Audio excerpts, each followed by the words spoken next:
Yeah, we already think about that. First example, a part of our 3D printer comes from China. Our laser cutter comes from China. We have some provider in China. And 3 months ago, I was in a high-tech fair in Shenzhen for finding new partner and new opportunity of business.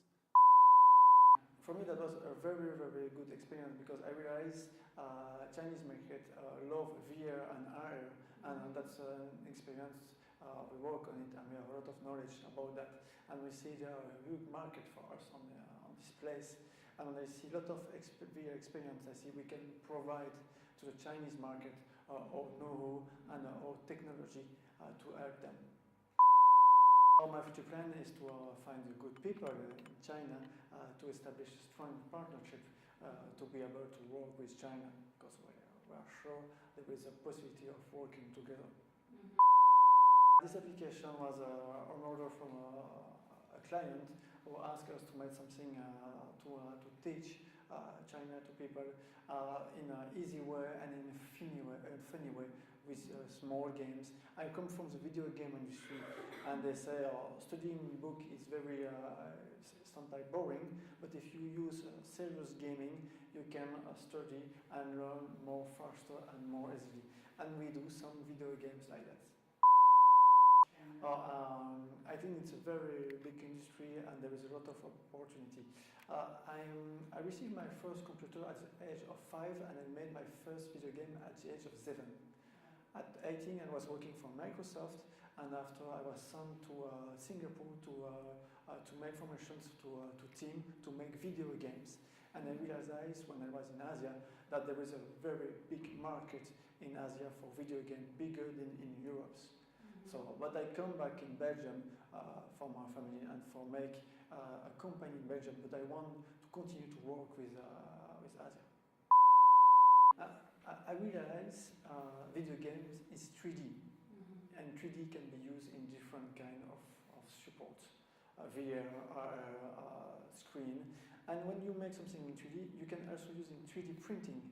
And to make 3D, you have to design or you have to scan.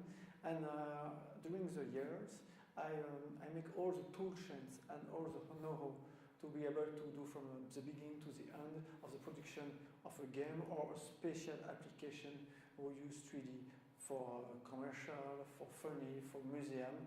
And that's really experience after experience after experience.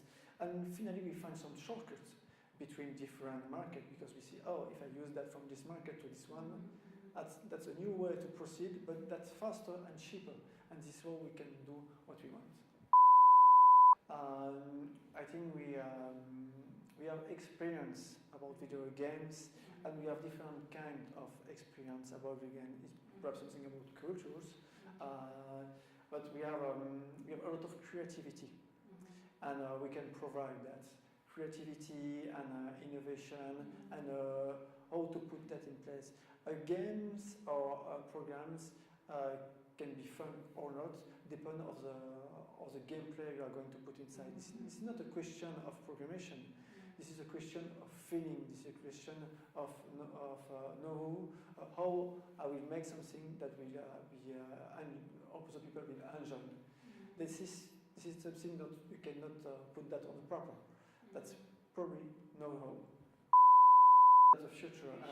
When I was in the high-tech fair, I see some companies from China are very, very good to make the hardware. And they are very good to make big hardware, fast hardware, and competitive hardware. But they all say to me, we need the software and the content to work with this hardware, because you can have a very good helmet for VR. If you don't have a good software inside, you don't relieve the power of your hardware. You need something to show your hardware is good.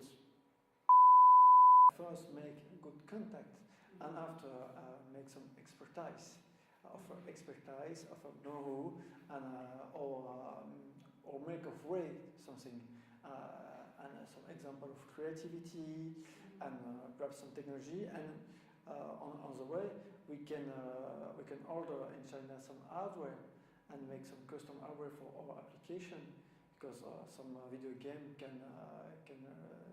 need some special hardware to be more funny for Luna Park and something like that for theme park. And I think that can be a cross culture. Yeah. Not only me for China, but the two can be more together. We already work with outside Belgium.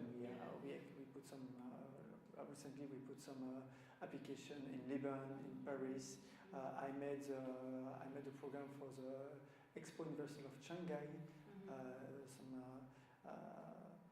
some year ago. So we already have some international connection, but we need to expand. We need some investor.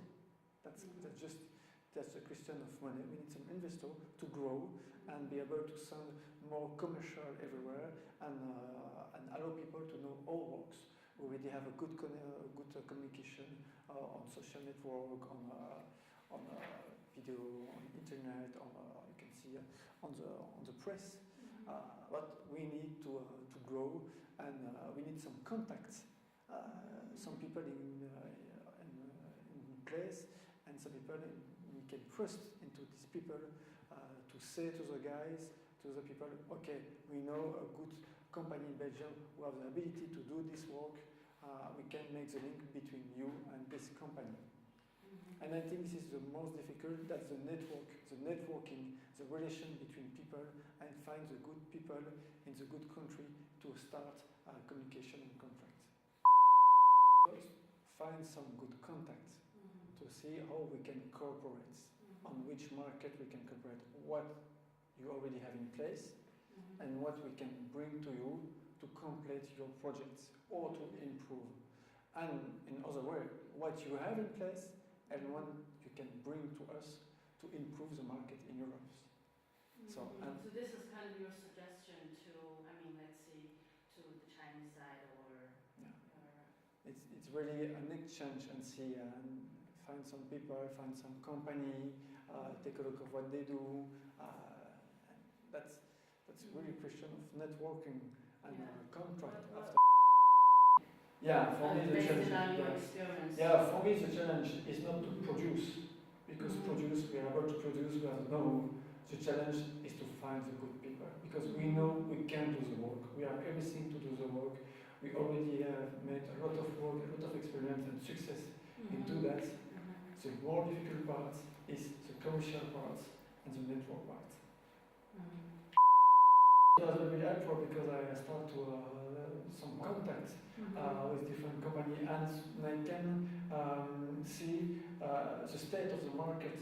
I discover they don't have a 3D body scan for scanning people like we have made.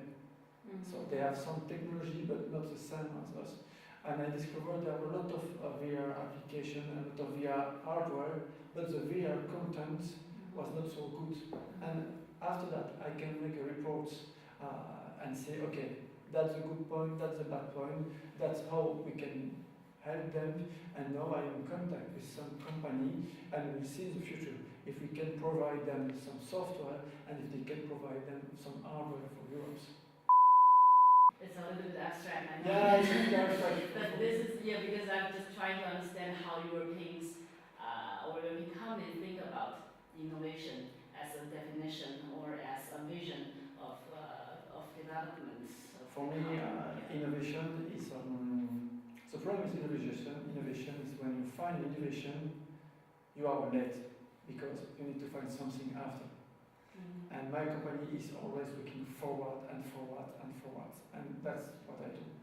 And some companies just say, okay, we find something and we develop it, but it's too late because someone finds something else. And my company is always looking for the future. We don't want to take a look 1 year, 2 years in the future. We want to look 10 years, 20 years on the future and see how the technology will go in the future and what will be the technology in the next 2 years, 5 years, or 10 years.